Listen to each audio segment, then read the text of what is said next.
Hello, everyone. You're welcome to another live session. So, guys, we are having an interesting time today because of the latest development. We know that the respondents have written their reports. I mean, the councils to Tinubu, they've written their reports, they've submitted it to the tribunal.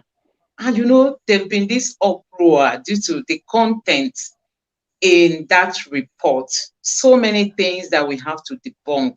We are happy that they are even exposing themselves because at the end of the day, they are making Peter Obi's victory to even come faster. So we have here with us Dr. Etelba, which is going to summarize everything that is contained in the report that has been written by the councils to Tinubu. Let me allow Dr. Etelba to take over the stage. Doctor, over to you. Hello, people. It's good to have us around here. If you let me, I'd say we take this thing like this. This report is actually 59 pages. The address. There are two documents put together. The one document is the address itself. The other one addressed all the objections. You remember during the trial period, they kept on saying, "I object, objection, objection, objection." We will give our reason at the final report. We'll give our reason at the final report.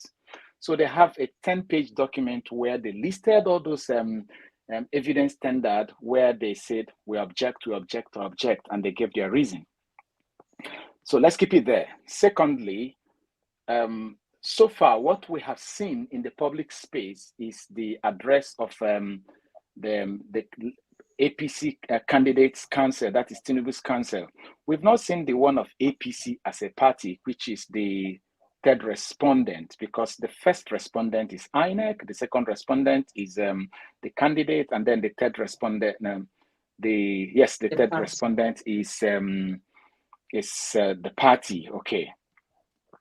Now, we have not seen the one of INEC, we have not seen the one of APC, and we have just seen one. And of course, they are going to mirror themselves because even in court, they were mirroring themselves.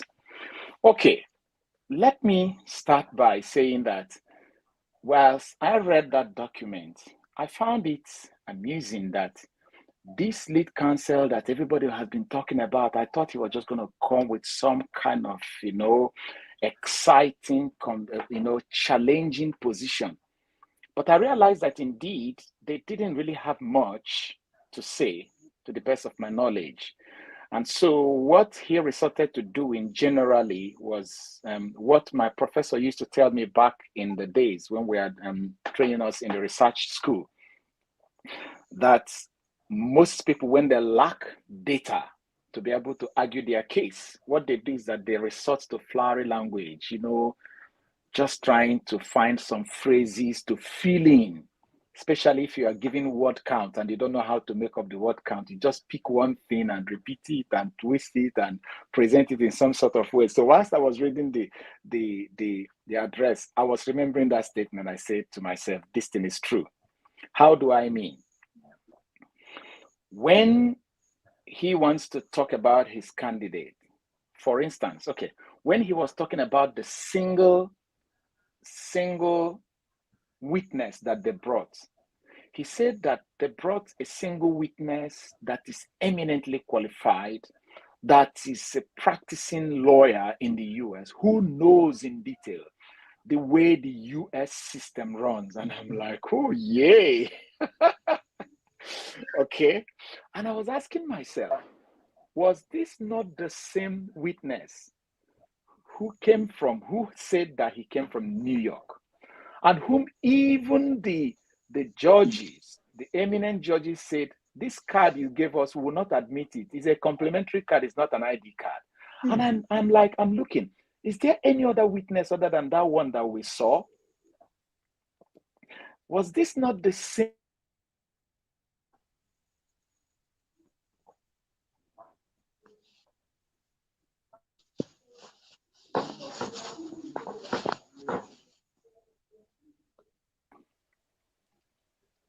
What happened? Did we go offline? Yeah, we had a glitch. And the glitch was caused by network. Okay, this glitch thing. All right. Okay, so we continue.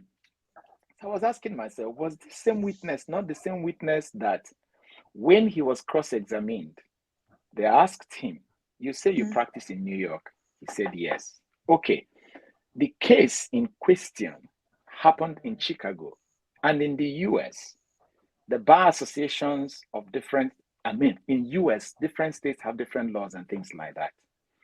Was this not the same witness that they asked to open a document that they themselves tendered as evidence, the report of the ECOWAS, and he was asked to read from the same document that they submitted as their own evidence that they will rely to argue their case? And when he read from that document, he said right there in the court that he does not believe in the document again. Was this not the same witness that they asked the code of the crime, and he admitted that the code of the crime was, I think, 982 or something of that nature, which is a federal crime? And I'm wondering, which other witness is this? But if you see how this man, whom I am sure passed his English well, he speaks far much better English. He could construct far much better English than myself. The way he polished it, you'll be wondering, who is this witness? That is it. And then you remember there were so many objections. And we were waiting to see that thing that they were keeping while they were objecting. Surprisingly, they had nothing. For instance, they said, oh, Akwa Ibom State was included. EC8A from Akwa Ibom State. EC8A from so and so state, from Bayelsa State was included. The Bayelsa State was not included in the list of the state they were contending for. And I'm like, did these people actually, did they even have a copy of the Labour Party's petition to read the content? That they listed some states, and then the last one was, they said, and others. And other states. Other states. Did they not see it? And this is the same person who is quoting previous cases. Say, for instance, A versus B and others. So he recognized that even in legal parlance, you can say this versus this person and others.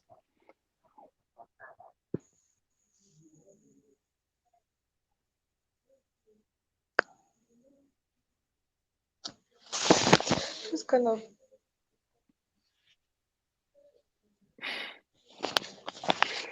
Can you hear me now? Yeah, I can hear you.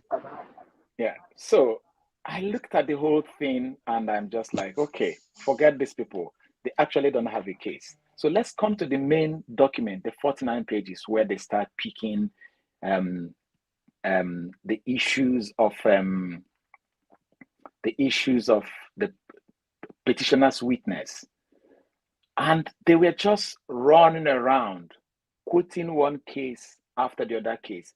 And which is why I am really, really encouraging our viewers to come back to our subsequent programs from today. Because what I intend to do in those subsequent programs will be to bring the petition of the Labour Party and bring this, their address, and also the Electoral Act and the Constitution, so we can point it out. Because when you read what they have written, you might think that there is an issue here. For instance, if they kept on harping on why IRev was complete, in fact, they made it look like an IRev is just a gift, something that INEC is supposed to just give to us if they like, if they don't like. They so watered it down that I'm asking myself, did these people actually read the Electoral Act? That one major thing. And then I saw him quoting INEC guideline and manual. And I remember that in the INEC guideline and manual, INEC specifically said, when they were teaching people how to use Beaver, said that before now, election after having been conducted at the polling unit, that manipulations occur from the pooling unit, between the pooling unit and the collation center, and that the whole essence of uploading this result from the pooling unit was to avoid that manipulation, the same manipulation that has been happening right from when you can remember Nigeria existing as a nation, that is what they want to cure.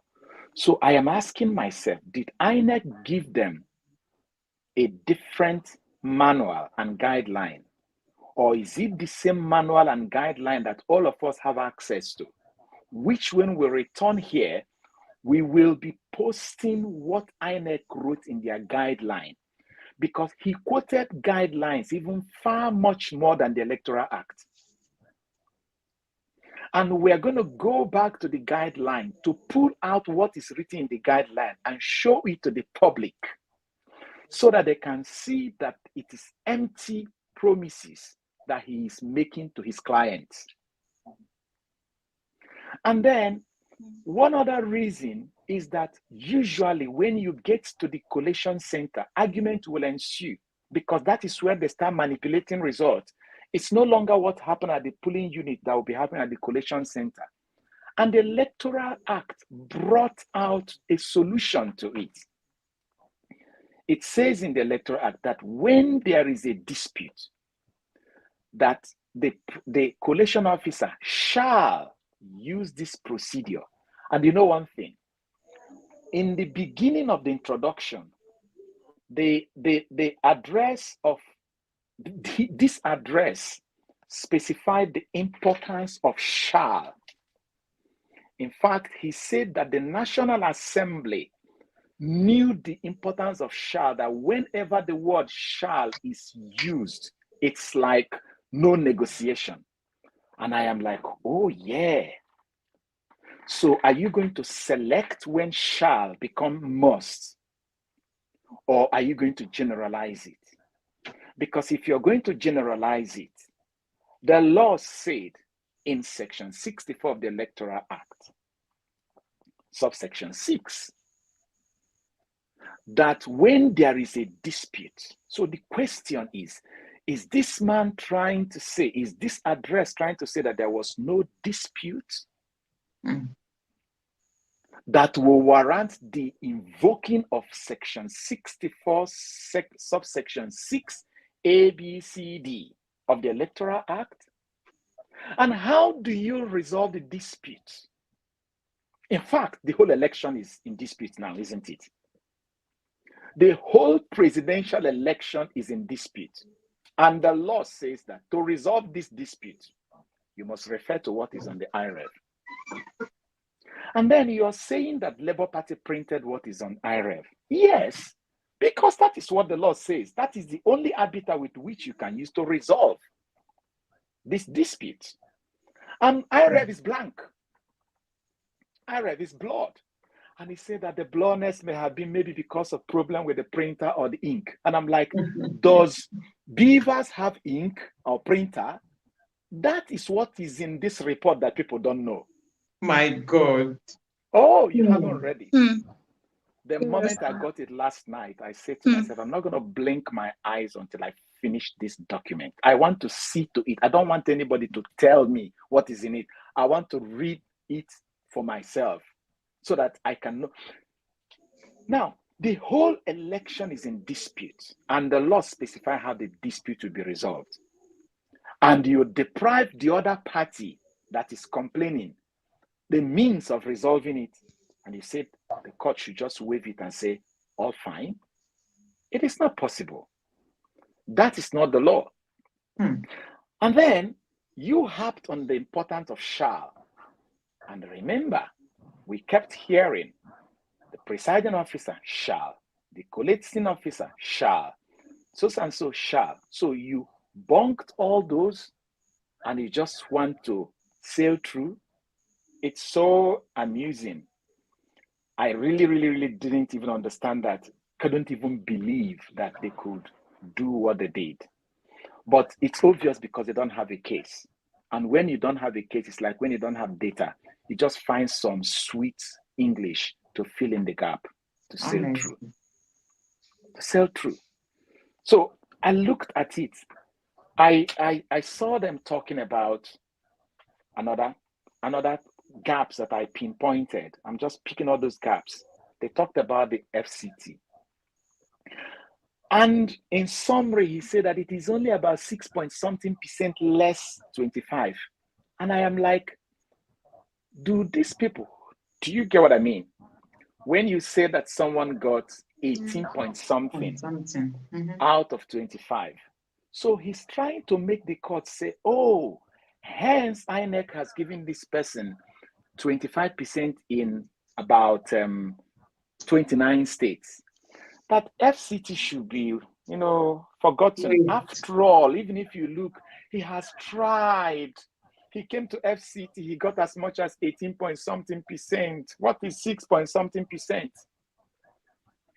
Do you know what is 1% of 200 I'm million telling Nigerians? you, even if it's 0.005%. If we lose 0.5% of Nigeria, do you know what it is? Mm. And I am like, does this man remember that a law is a law? 25 is equal to 25. 25 is equal to 25. So if indeed the Constitution says you must get 25% in the FCT, it does not matter if you get 25% no, it does not matter if you get 25% in the 36 states. Okay. Or even if you get 24.9999. That is it. Look at the election. Look at the election in Turkey. The presidential election. What was the margin? It was less than 1%. They had a rerun. Look at in many states in the US. I remember the one of Georgia, the Senate election. It was less than 1%. Because you're supposed to make at least 51%. They went back to the pool again. They rescheduled the election. That is the power of a percent. We are going to come back to this, as I said, much later, to match it Electoral Act versus the petition, the Constitution versus the petition, INEC guideline versus the petition, and Labour Party's petition. Versus the address, and Labour Party's petition versus this address. So we're going to pick what was written, what Labour Party is praying for, match it with this written address, pick the Electoral Act, impose it on it to show you that it is empty. Pick the Constitution, impose it on it to show you that it is empty. In fact, with respect to the FCT, he was still referring to the section of the Constitution that is saying that FCT should be regarded as a state, which we know that it is in terms of the administration of FCT. That place he was referring to in the Constitution has absolutely nothing to do with election in FCT, but administration of FCT. How election of presidential election shall be held with respect to FCT is a different case altogether. And we're going to be reading those things in our subsequent programs going forward. And then again, they come down to the double nomination of the vice presidential candidate. He said, one, that the Supreme Court has concluded on the matter. I'm like, when? Which Supreme Court? The Supreme Court said that PDP has no local standi in the case. That was what the Supreme Court concluded. The Supreme Court did not handle the case, except that one justice said that for a matter of policy, that this candidate had written his party withdrawing his candidacy for the Borno Central Senatorial District. That is the only thing else that is in that judgment. And this address says that the Supreme Court has dealt with it and concluded. And I'm like, when? The High Court told PDP, you don't have a local standby. The Appeal Court told PDP, you don't have a local standby. PDP approached the Supreme Court, and Supreme Court sustained the judgment of the Appeal Court. which was on the issue of locus, because it was a pre-election matter then. But now it is a post-election matter. So both PDP and Labour Party has locus now to be able to approach the court for it. So it hasn't been concluded. Now, these are the kind of things that were put in there with some smooth English that if you don't know what the law is saying, you'd be like, wow, this guy is powerful. And then again, on that same double nomination, he pointed out the fact that there was a letter written to the party withdrawing his candidacy. And then he said that the party was told to conduct another primaries for the Borno Central Senatorial District. I was waiting to see the dates, to hear the specific dates, that primaries. Maybe I am the only person who did not see any date. Maybe I omitted it. I stand to be corrected. But let me put it this way. If that date is not mentioned, somebody is hiding something. That tells you that indeed the primary did not hold. Because the contention here was issue of dates. Remember, the contention here was issue of dates. A document was submitted, a name was submitted at a certain date when this particular one. So the whole argument should have been sustained with evidence with dates as evidence. The sequence, the letter was written, this one was withdrawn, the new primary was held. Everything, the date should have been made clear there.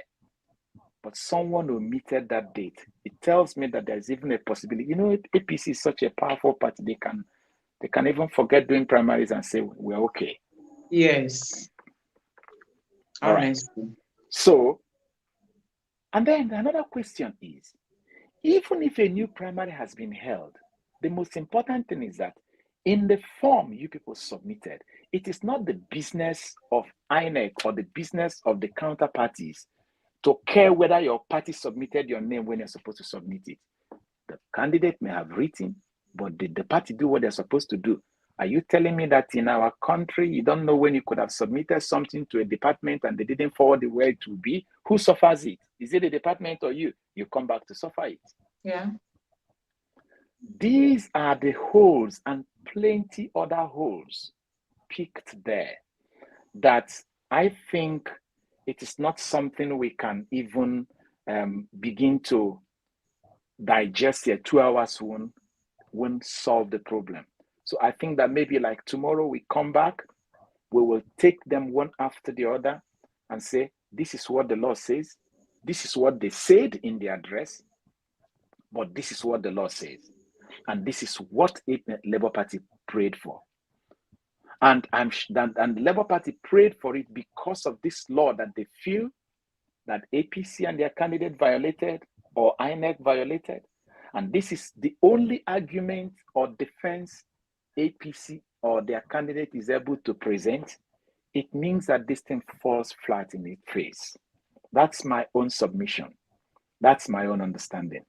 I don't know where the one of INEC is or the one of APC, but this one we have here, definitely, you know, of course, both APC and the candidates will fight and argue the same issue. And on the issue of the forfeiture, yes, they also touched the issue of forfeiture. They were talking on the issue of forfeiture that it was, they said he was arguing with respect to whether it's even his candidate that is the person they mentioned there.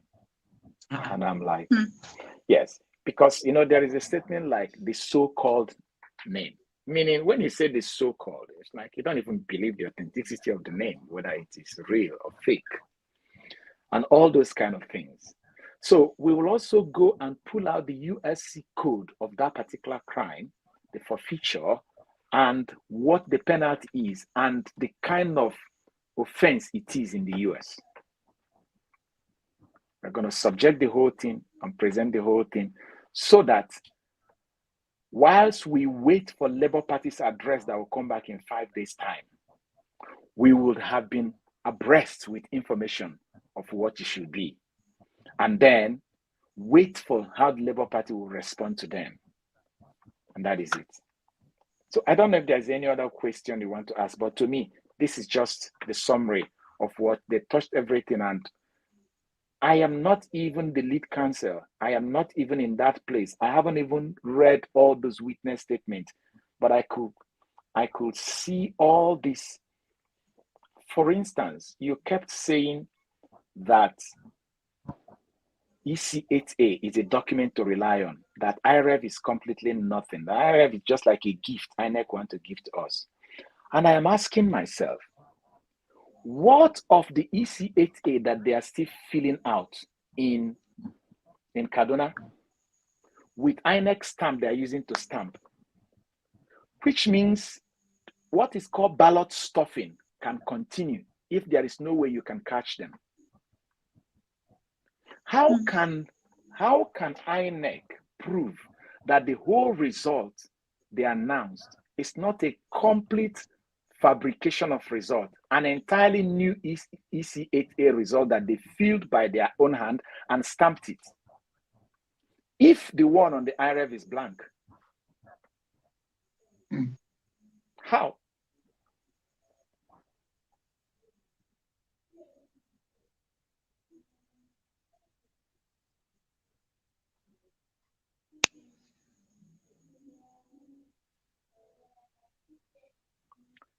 So that is it. Because when you go to buy gold or you want to sell gold, brass looks like gold. When you come to a goldsmith or diamond, they have equipment they use to test that gold. In that equipment, it is programmed, the standard of gold that they use to measure the carats of gold or the quality of diamond is already embedded in that equipment. And when you bring that metal, they impose it on it and cross-check it and tell you, yes, this is real or fake. If not, anything that looks shiny, any brass that is well polished could become gold on the street because it can be manipulated. Any EC8A can be printed by a printer somewhere, and the result will be accepted. If there is no way to falsify it or disprove it, that's what IRev was supposed to do. Yes, honestly. And the 18,088 blank IRev copy, all the results from that 18,088 polling unit are questionable, because that copy there should be a replica of the physical one they have. Now they have a physical one, but how can we trust that the one that is blank is the copy of the one they are holding?